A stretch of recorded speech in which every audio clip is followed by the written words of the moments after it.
Portales 89.5 FM, 840 AM y portalesfm.cl presentamos ¡Vamos, chilenos! Vamos, somos chilenos. Una mirada optimista de esperanza y solidaridad. Vamos, somos chilenos. Bienvenidos.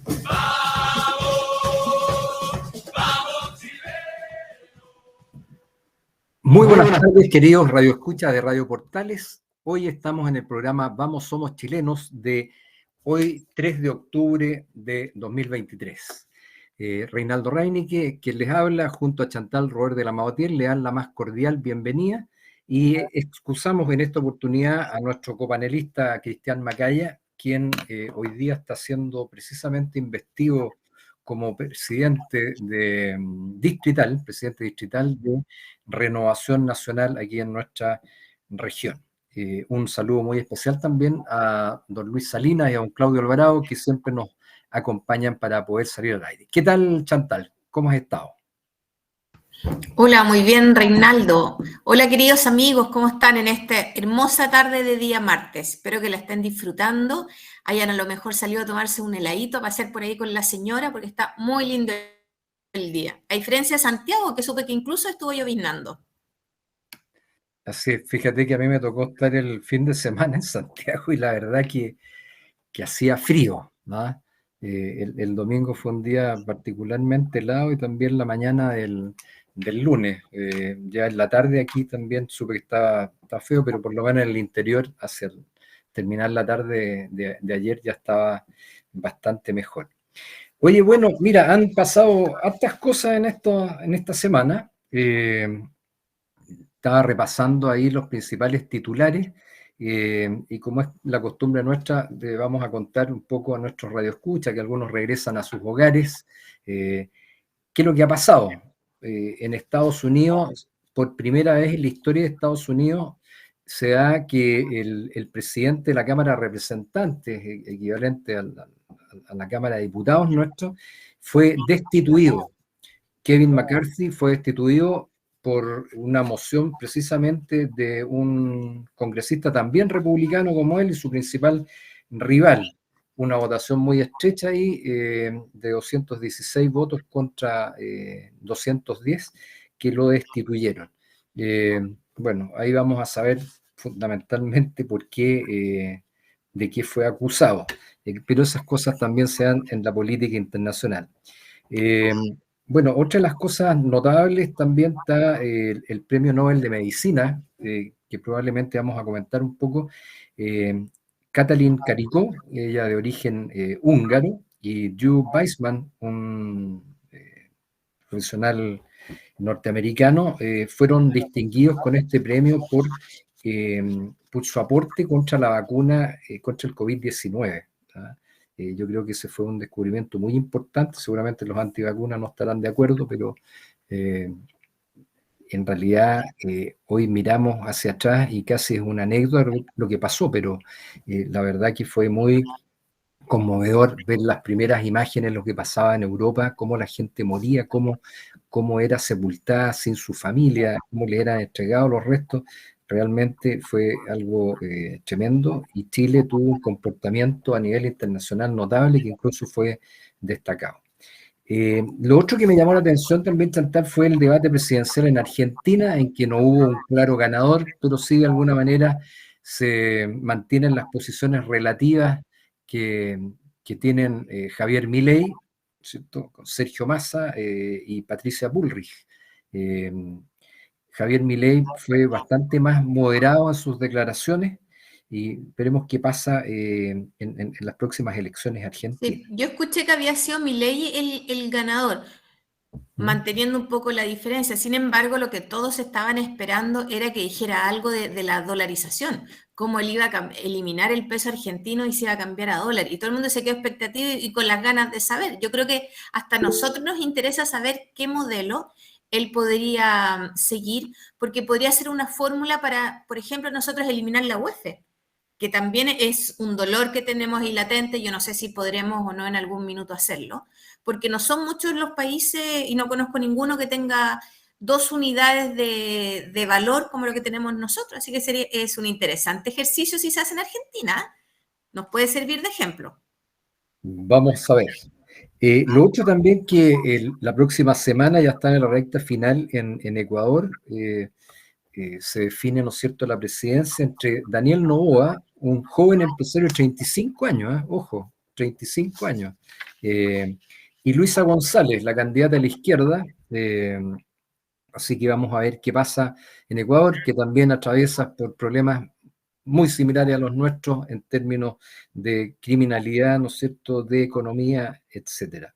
Los cancilleres europeos también dieron pleno apoyo a Ucrania y en el fondo aseguraron un apoyo en el largo plazo al conflicto que Ucrania tiene con Rusia luego de la invasión de este último país en su territorio ya hace prácticamente, vamos a ir para los 2 años. Y España, aún sin poder formar gobierno, el Partido Socialista requiere el apoyo de la coalición Sumar y otros partidos más pequeños que tienen apenas un escaño cada uno, pero han dicho ellos que todavía no han firmado ningún acuerdo y por lo tanto no pueden formar gobierno. Oye, y en lo nacional también, bueno, la próxima semana se va el presidente Boric a China, luego de todas estas declaraciones que ha tenido en materia de derechos humanos, que ha sido muy controvertido. También, bueno, lo acompañan varios ministros, como 6, 7 ministros, entre ellos va Camila Vallejo, que también ha dado que hablar el por qué la secretaria general de gobierno asiste a esa gira.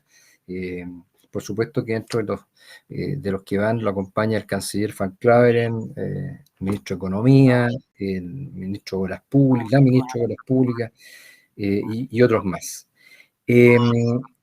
Sigue dando que hablar las declaraciones de la ministra Toá cuando se refirió a la usurpación pacífica. ¿Ah? Al final tuvo que reconocer y dijo que se me salió nomás.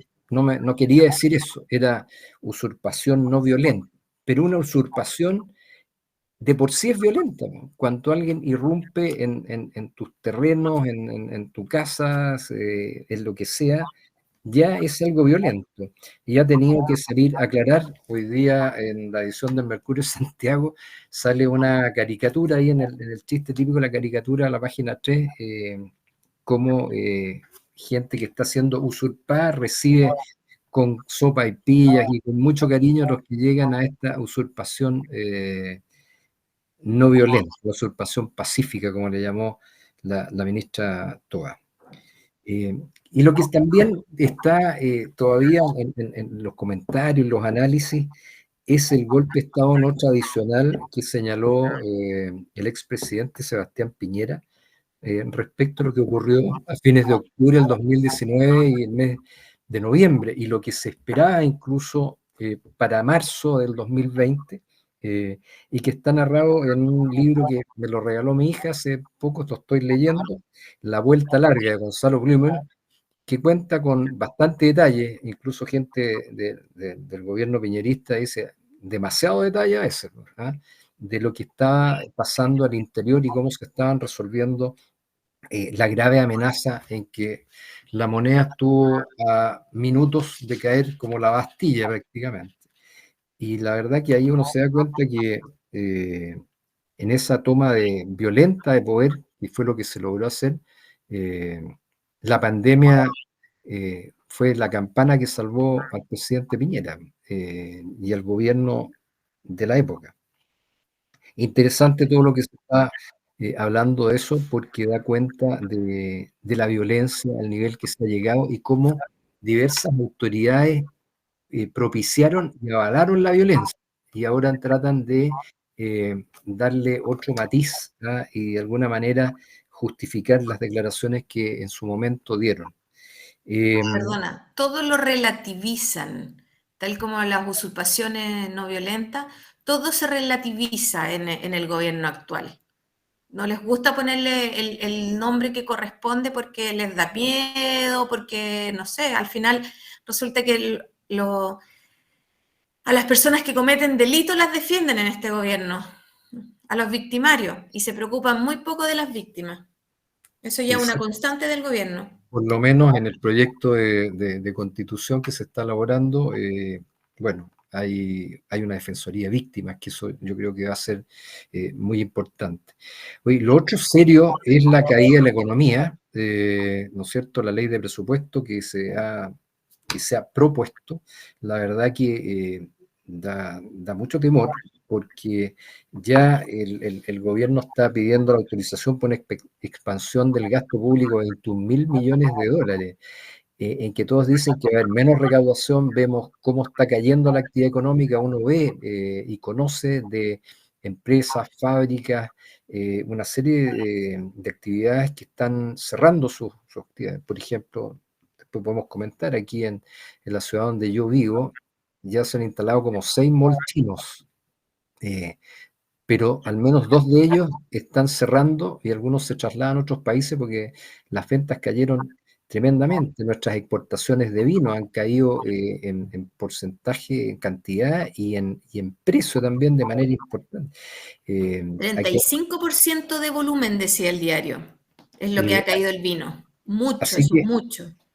y ayer leíamos también cómo Falabella cierra su local en el mall Santiago Sur, por ejemplo, 300 personas sin empleo. En Limache también una planta de plantines, digamos, semilla y todo eso, también está cerrando, se quedan del orden de 200 personas sin trabajo. Es un impacto grande para una ciudad como la nuestra. Bueno, el Eh, Falabella, que está al lado de la Pumanque, también cerró y se cambió por un molchino. Entonces están cerrando nuestras empresas que venden al detalle históricas, como es Falabella. Estamos cambiando por inversionistas extranjeros, inversionistas chinos, que sabemos la calidad. Entonces, porque en el fondo, en un molchino no hay nada que se venda chileno. Entonces, eso es preocupante y eso no, hoy día la gente no lo está considerando. Bueno, y lo otro también es que los malls, decía el diario, que se están movilizando hacia el sector oriente de Santiago por un tema de seguridad, porque en la periferia o en el sector poniente de Santiago son constantemente asaltados, robados, etc. Oye, y un tema que eso sí que me gustaría después que lo viéramos, sobre todo tú que estás en un colegio, de la violencia juvenil, ¿ah? Lo que está pasando en el Instituto Nacional, la balacera que hubo en Valdivia, en que murió un chico de 13 años apenas, y otros 2 de la misma edad también fueron heridos. Entonces se da cuenta de cómo esto está llegando a ese nivel. Son muchachos jóvenes que, bueno, que ya portan armas, que están en el Far West. Y eso, fíjate que tiene que ver, y también rescato una columna de Rodrigo Díaz Lluero, también uno de los panelistas de Vamos, Somos Chilenos de otro día de la semana, en que habla sobre el tema de la marihuana, ¿ah? Cómo en Chile somos el principal consumidor, nuestros jóvenes son los principales consumidores de marihuana, de cocaína, de pasta base y otras sustancias, a nivel no solo de América del Sur, sino que también de Norteamérica y Centroamérica. Y compara cómo, por ejemplo, en Finlandia lograron bajar ese consumo de manera importantísima, con una preocupación de que los jóvenes firmaran un compromiso de no fumar, menos de consumir drogas antes de los 18 años. Y bueno, eso no solo influyó en ese tema, también en temas de violencia, sino que impactó también en los resultados escolares. Hoy día vemos con muchísima preocupación la calidad de nuestra educación, pero cuando los jóvenes fuman a vista y paciencia en los colegios, en cualquier parte, es tremendo. O sea, dice Rodrigo Díaz que en los últimos 10 años en Chile el cigarrillo, el consumo de cigarrillo bajó, pero notablemente, del orden de un 74% el consumo del cigarrillo respecto a 10 años atrás. Pero por otra parte, eso fue cambiado sencillamente por marihuana, y no solo en los jóvenes, sino que también en los adultos. Preocupante situación. Eh, el otro tema que me llamó, el fin de la rebaja al IVA, que debiera comenzar el 2024, va a impactar sin duda el precio de la vivienda, sumado a las altas tasas de crédito hipotecario respecto a lo que había el año 2019, el primer semestre, 2018, es una preocupante señal. El presupuesto de salud también, que está siendo condicionado por un grupo de senadores respecto a reincorporar a todos los despedidos que habían sido contratados a honorarios COVID, también es una suerte de extorsión, pero el gobierno se tiene que preocupar de eso. Pero más aún de este problema que es la salud pública, es el tema de qué pasa con las ISAPRES. Esa cuestión todavía no se ve con claridad y que puede afectar de una manera tremenda a todos. Ya se está viendo ese impacto por la migración que ha pasado, no sé si lo has visto tú, de gente de las ISAPRES a FONASA. Y bueno, de las otras cosas también, en lo regional, local, el cierre y fuga de los molchinos, que ya lo decía, los 1000 tambores aparentemente fue bastante más controlado que otros años, no hubo detenidos, y los hoteleros aparentemente sacaron cuentas alegres por la alta concurrencia de gente que llegó hasta la región. También tú comentabas hoy día la apertura de la costanera ahí de los Lilenes hasta La Boca, pero que bueno, está abierta esa parte, pero igual está cerrado todo el tramo desde los Lilenes hasta Reñaca por el famoso socavón, y que ahí hay una demanda que estarían presentando los propietarios. Así que esas son algunas. Toda esa Sí. zona comercial de Concón está súper afectada, porque piensa tú que la ruta Los Lilenes, La Boca, estuvo cerrada 2 años. O sea, saliendo de la pandemia, les cerraron la ruta y hoy día tienen la ruta cerrada por el otro lado. Entonces, la verdad es que el rubro hotelero de la zona de Concón está bastante afectada por distintas cosas. Además, le agregamos el alza de los productos. Así que bueno, es una buena noticia, pero hoy día nos falta, fíjate tú, o sea, claramente en la región siento que no hay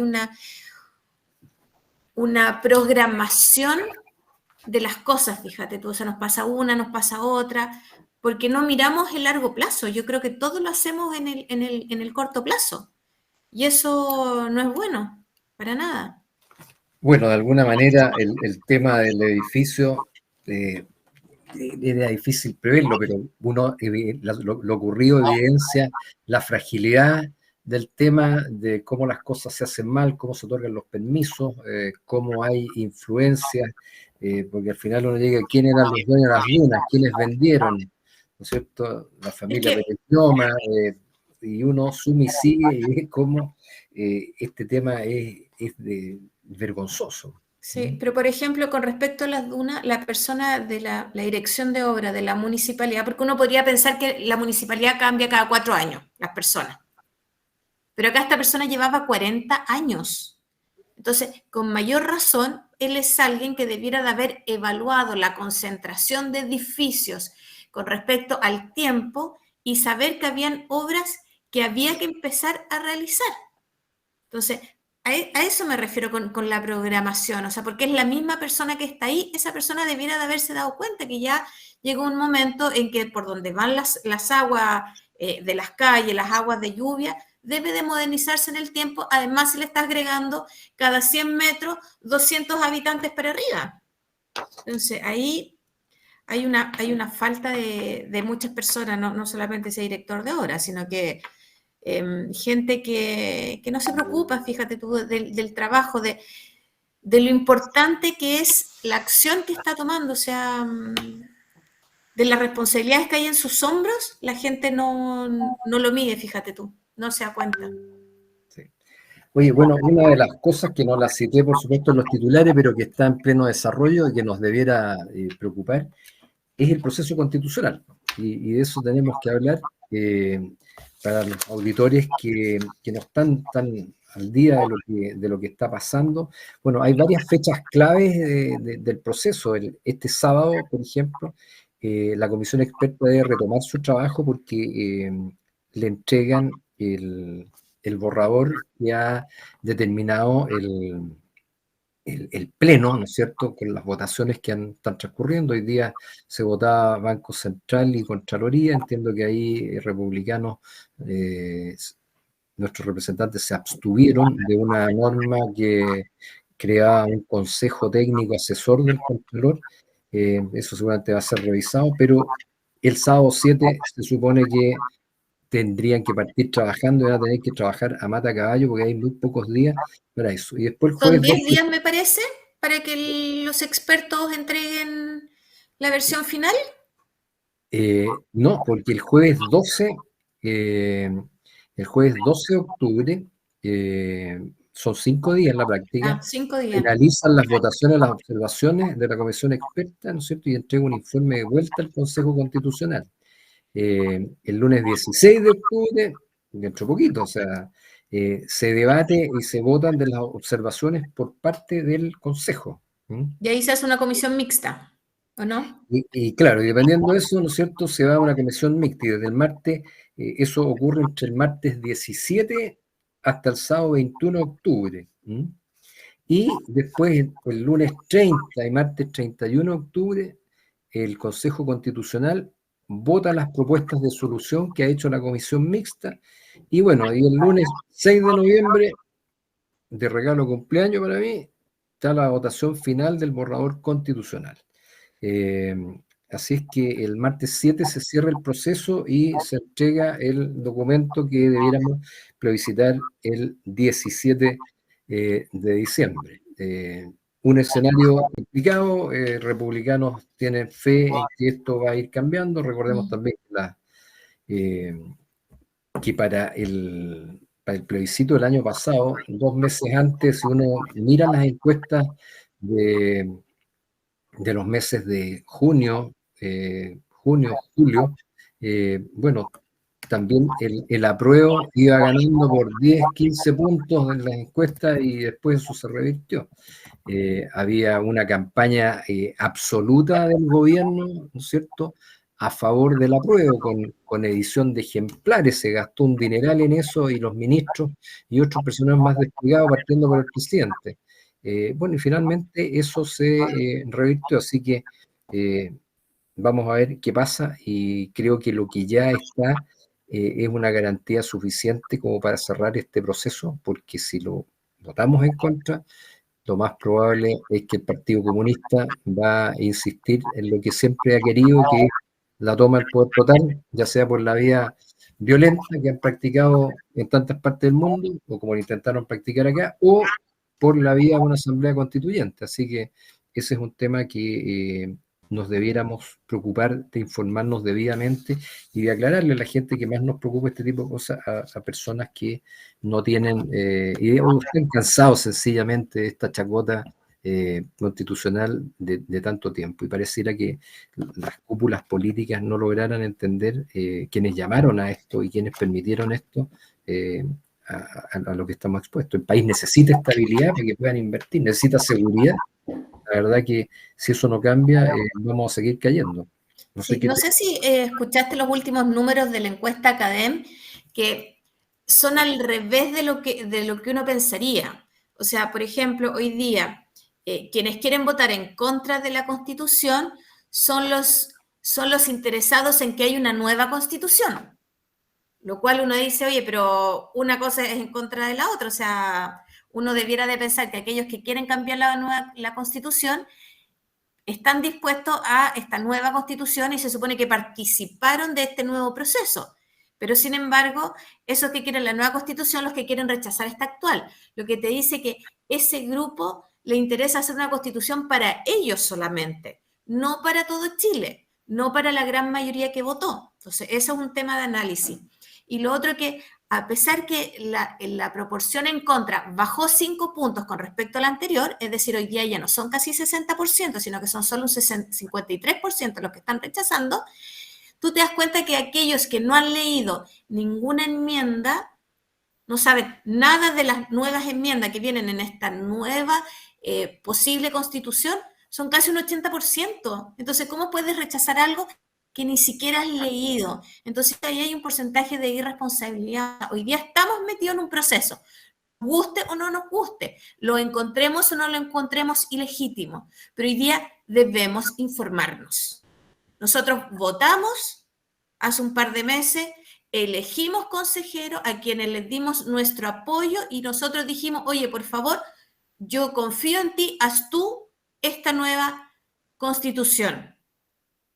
Y hoy día ni siquiera hemos leído lo que estamos haciendo, lo que les pedimos que hicieran. Entonces, por favor, yo lo invito a todos ustedes, infórmense, vayan leyendo las nuevas enmiendas, que hay cosas muy buenas que vienen. Es muy similar a la anterior, pero a la actual vigente, pero está modernizada. Así que, por favor, los invito, infórmense, vayan leyendo de a poco, que no les cuenten cuentos.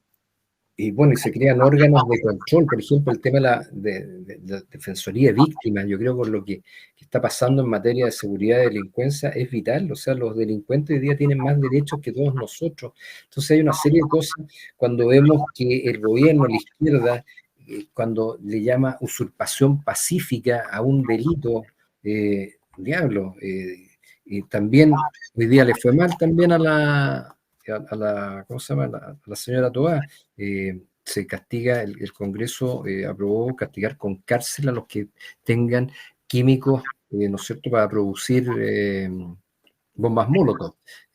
Muchas veces estos jóvenes son detenidos, pero como no está la bomba Molotov, pero si tienen acelerantes, tienen una serie de cosas, finalmente no les pasa nada.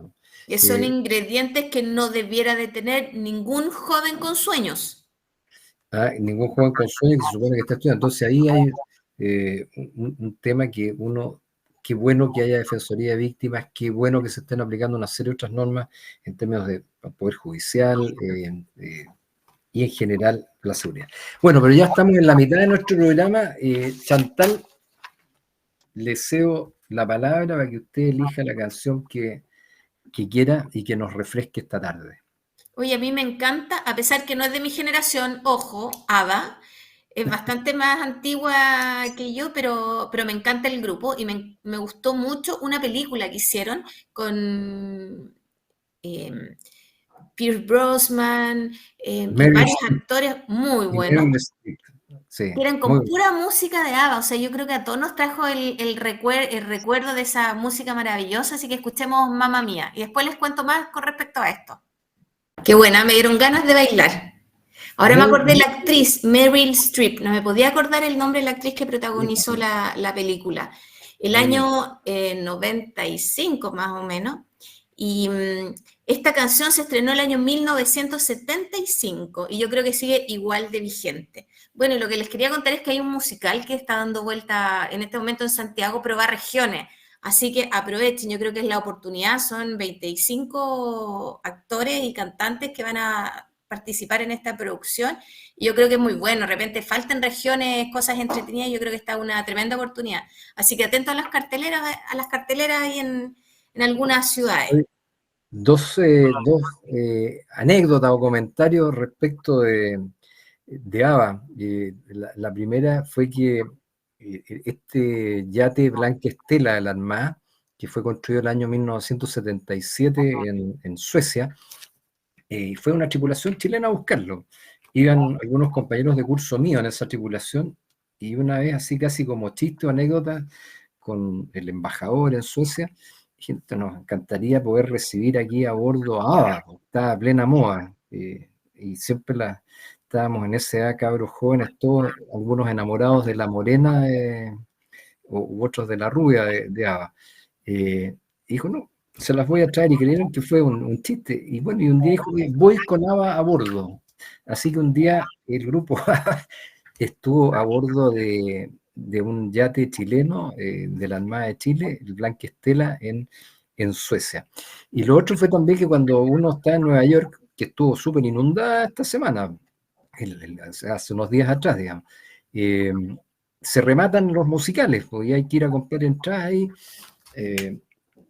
y encontramos con mi señora unas entradas en precio de liquidación para el musical de ABBA. Y esta cuestión era un horario así como a mediodía, hora de almuerzo.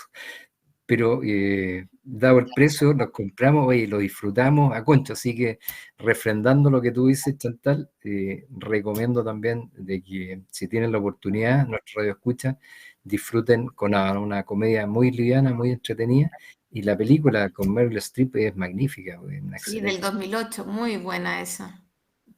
Ella protagonizó otras películas también, la amante del teniente francés, muy, muy buena película, y África Mía también, me Sí. recuerdo entre varias Es otras. una tremenda actriz.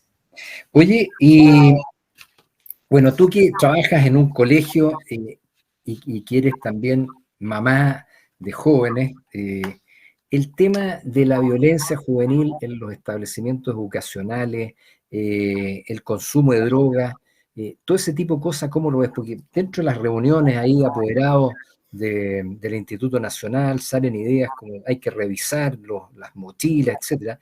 Pero, cierto, pero también, ¿qué pasa con la responsabilidad de los padres respecto de esos hijos que llegan con armas a los colegios, con ingredientes para bombas Molotov, etcétera? O sea, hay una responsabilidad tremenda de los padres y muchas veces se le entrega toda la responsabilidad a los profesores, a los colegios, en cosas que no son estrictamente responsabilidad de los educadores. Yo creo que ahí hay un temazo. Hay un meme por ahí que da vuelta en Facebook que dice buenos días, gracias, hasta luego. Son palabras que debieran de enseñarles en la casa y no tener que enseñárselas uno en el colegio. Entonces, a mí me pasa, yo recibo a los más chiquititos preescolares, o sea, menores de 6 años y tú les dices buenos días y no te responden. Y los papás tampoco los detienen y les dicen, dígale buenos días a la profesora. Entonces, mientras no tengamos esas costumbres básicas con los más chiquititos, ¿qué respeto va a quedar después para esos adolescentes hacia los profesores o hacia los mismos padres? Entonces, hoy día tú te das cuenta que hay muchos padres que están superados con respecto a sus hijos, ya no tienen control y no saben qué hacer. Y ellos buscan las herramientas dentro del colegio. Pero lamento decirle, los colegios hoy día casi no tenemos herramientas. O sea, si hoy día no se respetan a los padres en la casa, difícilmente se van a respetar los profesores en los colegios. Y yo siento que cada vez estamos perdiendo más esa batalla si el Ministerio de Educación tampoco nos da mayores herramientas. El otro día escuchaba que el Ministerio de Educación está muy preocupado por los niños que no les han renovado las matrículas o que definitivamente han expulsado de los colegios por ser violentos en esos colegios. ¿Qué es lo que espera el Ministerio de Educación? Que uno mantenga a esos niños, que tú los viste con una bomba Molotov, que viste cómo la tiraba a la inspectoría del propio colegio, cómo han golpeado a sus propios profesores. Entonces, el Ministerio de Educación quiere que los colegios retengan a esos niños y que además los transformen en lo que no son. Un niño ya de 16 años necesita una intervención, pero una intervención externa, una intervención con psicólogo, una intervención con otro tipo de educadores. Y eso el colegio no lo tiene. Eso debiera de proporcionarlo el Ministerio de Educación, no el colegio en particular. Entonces yo siento que hoy día el ministerio se lava las manos en un montón de cosas. Y también va asociado, por ejemplo, a lo del cigarro. Hoy día tenemos un montón de campañas dentro de los colegios con respecto a lo dañino que es el cigarro. Sin embargo, tenemos campañas a través del Congreso que habla sobre legalizar la marihuana, porque la marihuana es buena para la salud, porque hay enfermedades, porque hay dolores. Entonces, ¿qué es el concepto que tú le estás dando al niño? Oye, estamos legalizando la marihuana porque es buena, pero estamos prohibiendo el consumo de tabaco porque es malo. Eso es lo que está recibiendo el niño. Entonces, claramente el niño no está recibiendo una información clara de la autoridad. Oye, bueno, y ahí hay un tema también que yo lo denomino como la renuncia a la autoridad. Yo trabajé 3 años en una universidad, vi renuncia a la autoridad a ejercer su poder no solo a veces a nivel sala de clase, sino que como universidad respecto de las amenazas o de las tomas de sectores o de las actividades que se desarrollaban dentro de la universidad. Entonces veo también ahí una renuncia, no solo de los padres, qué sé yo, sino que también de profesores por asuntos normalmente ideológicos.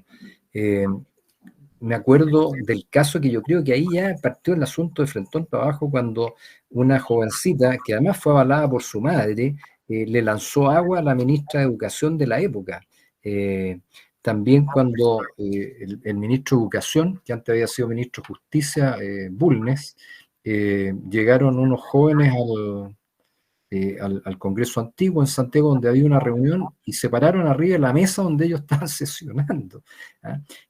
Cuando la actual ministra del Interior, Carolina Toá, invitaba a los jóvenes violentistas a dialogar con ella en la Municipalidad de Santiago. Vimos además la permisividad que ella fue la que fue el inicio del fin ahí para el Instituto Nacional. Lo violento que se fue tornando ese colegio porque no podía ser intervenido, etcétera, y quería siempre dialogar, dialogar y dialogar. Pero además se criticó tanto al Instituto Nacional. Salieron muchos presidentes del Instituto Nacional. Es una belleza ese edificio propiamente tal. Y resulta que finalmente, no porque es un colegio elitista, no porque es un colegio de puros hombres, no porque es un colegio que no tiene diversidad, no porque es un colegio al que no todos pueden llegar. Entonces, la idea es todo lo que sea de excelencia, eliminémoslo. Entonces, ¿por qué si era un colegio que era exitoso y tenía las bases para ser exitoso, no lo dejamos ser y lo intervenimos? Eso yo no lo entiendo. Bueno, sí, hoy día es un colegio mixto, ¿no es cierto? Llama la atención que sobran, ¿cómo se llama? Matrículas. ¿Cuándo había pasado eso en el Colegio Nacional? Normalmente yo los amigos, compañeros de curso o gente que conocí que son exalumnos del Instituto Nacional, son tipos brillantes, o sea, gente que normalmente le fue muy bien en la vida y, como tú dices, alcanzaron posiciones en la vida nacional, no solo en la política, sino que también en sus respectivas profesiones, especialidades. Así que es un tema complejo, pero yo creo que de repente hay que poner mano firme y no tener miedo a eso. O sea, la única forma de solucionar la primera barrera de contención es haber que poner mano dura, como lo hace el presidente Bukele, ¿no es cierto?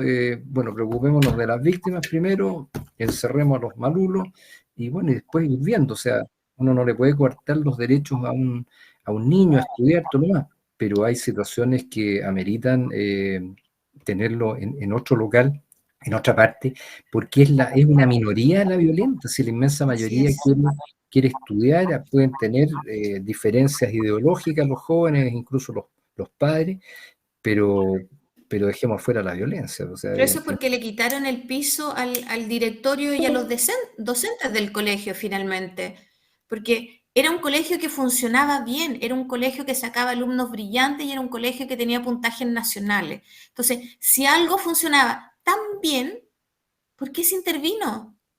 ¿Cuál era la necesidad de igualar hacia abajo? O sea, en vez de intervenir los colegios que tienen problemas, que necesitan recursos, que necesitan modificación de su estatuto, que necesitan modificación de su malla curricular, intervenimos un colegio que era brillante. Y perdemos recursos, perdemos tiempo en modificar algo que está funcionando correctamente. Sí. Oye, lo otro que quería comentarte, yo veo que nosotros tendemos a hacer de una memoria de muy corto plazo. Vemos cómo lo que ocurre ya en el sector de la Araucanía, la macrozona sur, ya es pan de todos los días, así que ni siquiera nos conmueve los dramas que allí se viven. Y hubo una comisión investigadora por los convenios del Ministerio de Vivienda. Hay una comisión en la Cámara de Diputados que citaron a la directora de presupuesto, qué sé yo, no asistió, la señora Javiera Martínez, que ha sido bien cuestionada, y le mandaron un cuestionario al presidente Boric, para que diga cuándo supo él, cuándo se enteró, cuándo fue informado, porque aparentemente hay evidencia de que pasó bastante tiempo hasta que aparentemente le trataron de echar tierra a este asunto hasta que explotó. Y hay cosas que es mejor develarlas porque la explosión es gigantesca. Y aquí da la impresión que está pasando lo mismo, que esto se está tratando de diluir y que al final pasarían claros todas las personas que han estado involucradas, hasta el informe del Financial Times respecto al gobierno del presidente Boric, que lo hace pedazo el artículo, hablan, ¿no es cierto?, de cómo la señorita o señora Polisi gastaba plata de estas acciones directas a las fundaciones hasta para lencería. Entonces, ¿qué es lo que va a pasar? ¿En qué mano está? ¿Cuál es la actitud del gobierno? Y uno dice, el presupuesto que quieren, están llamando a aprobar, que está solicitando el ministro Marcel, si no hay buena gestión, si no hay probidad en la asignación de recursos, que se haga de manera legal, con boletas de garantía, con las garantías necesarias, cuando se le entrega dinero en esas cantidades a fundaciones que no tenían la experiencia, eso no puede pasar nunca más y esa gente se tiene que ir presa. Así de sencillo, o sea, uno sabe cuando está haciendo algo malo de chiquitito, ¿no es cierto? Si sacó plata del velador de los papás, etcétera, y eso lo debe mantener toda la vida.